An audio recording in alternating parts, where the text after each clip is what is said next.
Cabbage Patch Kids Visit the Doctor by M.J. Carr. Illustrated by Kathy Balon. This is in my book, actually.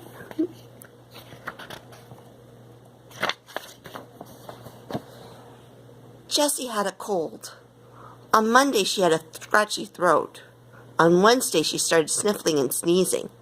And by Friday, Jessie was coughing so hard she could barely sleep at night. "Laura Lee has a cold, too," she told her dad, "and her cold is much worse than mine." Before Jessie went to bed, her mother rubbed a sticky gel on Jessie's chest. It felt warm and had a strong smell like a medicine. "Laura Lee needs something for her cough, too," said Jessie.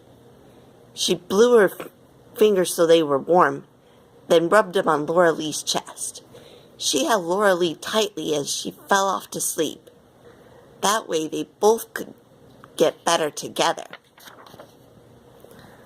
But Jessie and Laura Lee didn't get better, at least not that night.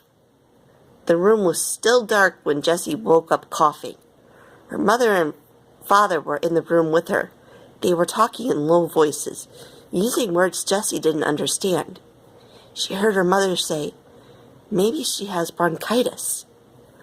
She heard her father say, "Then she'll need antibiotics." Jessie was coughing too hard to ask questions. The next morning, when she woke up, she heard her mother on the phone talking to Dr. Cole. "No, Mom," said Jessie. "I can't go to the doctor. I have to stay in bed. You told me so." Her head was stuffed up and her chest felt heavy and sore. Jessie started to cry. Jessie's mother wrapped her in her arms and kissed her hot forehead. Then she picked up Laura Lee. She felt Laura Lee's forehead. "It looks like Laura Lee is going to have to go to the doctor too," she said. "I don't think she's ever been to see Dr. Cole, has she?"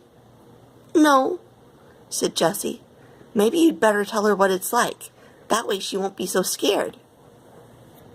And so while her mother dressed her warmly for the cold outdoors, Jessie told Laura Lee all about the doctor's office.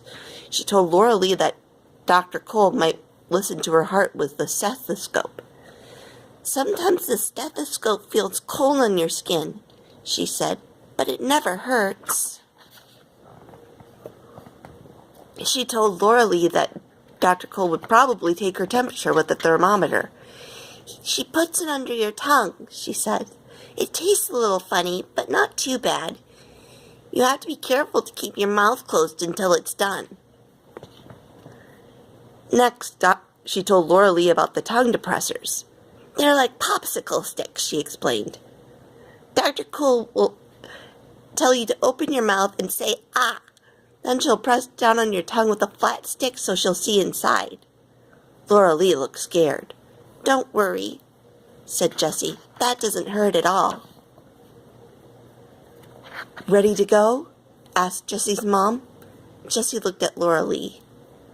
"I think so," she said. The three of them walked to the car. In the car, Jessie tried to think of other things she should tell Laura Lee about the doctor's office. "Maybe Dr. Cole will put the ear scope in your ear," she said. "She puts it in just a little, then she looks inside." Then she remembered the x-ray machine. "Dr. Cole puts a heavy blanket over you and takes a picture. It shows what you look like inside. But I don't think you'll need that," she said quickly. "Not for a cold." Jessie settled back in her seat and watched the tree streak by. She was starting to feel proud. Just last year she had broken her arm. She'd had her picture taken by the x-ray machine. She hadn't realized how much she knew. Maybe someday she would be a doctor herself. But Laura Lee still looked worried. She leaned in close to whisper to Jessie. "What about shots?"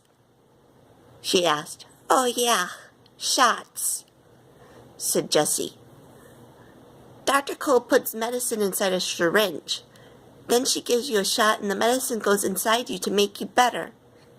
"And that hurts, right?" asked Laura Lee. Jessie didn't want to lie. "It does hurt, but just a little," she said. "It feels like a pinch for a second, and then it's over." "Here we are," said Jessie's mom. She pulled the car into the parking lot outside Dr. Cole's office. When they entered the office, they saw lots of other children in the waiting room. "See?" Jessie said to Laura Lee. "Everyone comes to the doctor's." Jessie's mom, and Laura Lee sat in the waiting room too. Jessie helped Laura Lee read books while they waited to go in and see the doctor. Jessie started to cough again. It made her feel tired to cough so hard. Jessie snuggled into her mother's lap. "Dr. Cole is going to help you feel better," her mom said. Finally, it was their turn. A nurse called their name and brought them into the examination room. "It smells different than houses do," Jessie explained to Laura Lee. Then Jessie spotted the scale. She'd forgotten to tell Laura Lee that the doctor might put her on the scale to weigh her. But it didn't matter because just then Dr. Cole walked in. Dr. Cole was a friendly doctor. She always said hello to Jessie and always smiled. "So I hear you have a cough," she said. "Laura Lee, too," said Jessie. "Well, let's take a look at you both." Dr. Cole put a thermometer under Jessie's tongue. She put one in Laura Lee's mouth, too. Jessie wanted to remind Laura Lee not to be scared, but she knew she mustn't talk with the thermometer in her mouth. "Yes," said Dr. Cole when she took it out. "You do have a little bit of a temperature, 101. She showed Jessie the numbers on the thermometer so she could see, too. "Now," said Dr. Cole, "let's take a look at that throat of yours." She unwrapped a tongue depressor. Jessie went first, so Laura Lee could see how easy it was. Then Dr. Cole put a stethoscope on Jessie's chest and told her to breathe in and out and cough at the same time. "See?" Jessie told Laura Lee when it was her turn. "I told you, it doesn't hurt at all." While Dr. Cole sat down and talked to Jessie's mother, Jessie held Laura Lee close to her. Dr. Cole wrote a prescription for some medicine Jessie would have to take it home. Then Jessie saw Dr. Cole reach for the syringe. "Laura Lee first," said Jessie. Dr. Cole nodded. She explained to Laura Lee that it would only hurt for a second, sort of like a little pinch. Then it was Jessie's turn. She closed her eyes and Dr. Cole gave her the shot. Jessie hardly felt it at all. "It's over?" she asked. "Sure is," said Dr. Cole. She wiped Jessie's arm with a cotton ball and alcohol. "Two brave girls," she said. "I'm so glad to have a visit today from two such very brave girls." Jessie smiled a big smile at Laura Lee. On the ride home, they stopped at the pharmacy to pick up their medicine. Now Jessie was glad to get back home and under her covers with Laura Lee. Jessie's mom gave them each a spoonful of medicine. Then she brought them a big stack of books to read in bed. "Once upon a time," Jessie started to read to Laura Lee, but before she could turn the page, her eyes began to slit shut. Maybe Laura Lee needed a nap, she thought, to help her to start to feel better. Jessie pulled the covers up around both of them and nestled down into her pillow. It had been a long, full day. The end.